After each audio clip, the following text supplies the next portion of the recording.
Para po dun sa nagtatanong ano ang chismosa in Korean, so pwede po nating sabihin, 남 험담하고 다니는 사람. 남 험담하고 다니는 사람.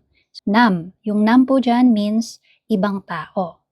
And then, 험담, yung word na 험담 is chismis. Okay? So, yung hindi magandang salita na ikinakalat mo, 험담. And to say 험담하다, it is speaking ill of someone. Okay? So, ichinichismis mo nga yung isang tao or you're bad-mouthing that person. Then, yung daninan saram, so saram means person, no? Tao. Tapos, danida, it means to go around or magpaikot-ikot dun sa lugar nyo. So, paikot-ikot ka dun para i-chismis nga, no? Kung sino man yung chinichismis mo. So, again, that's 남 험담하고 다니는 사람.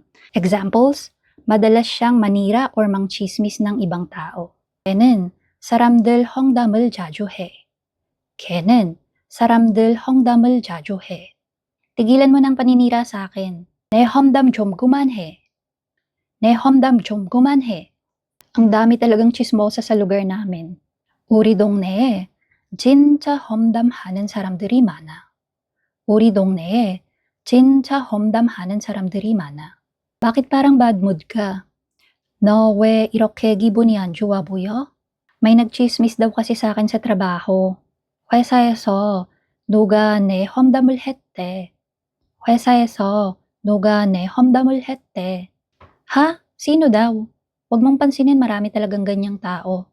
뭐? 누가 그래? 신경 쓰지 마. 그런 사람들 많아. 뭐? 누가 그래? 신경 쓰지 마. 그런 사람들 많아.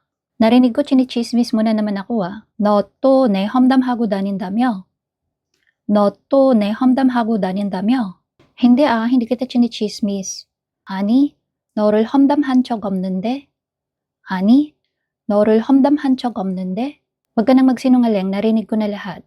Please lang tigilan mo na yung pagchichismis sa akin. 거짓말하지 마, 다 들었어. 제발 이제 내 험담을 그만 좀 해. 거짓말하지 마, 다 들었어. 제발 이제 내 험담을 그만 좀 해.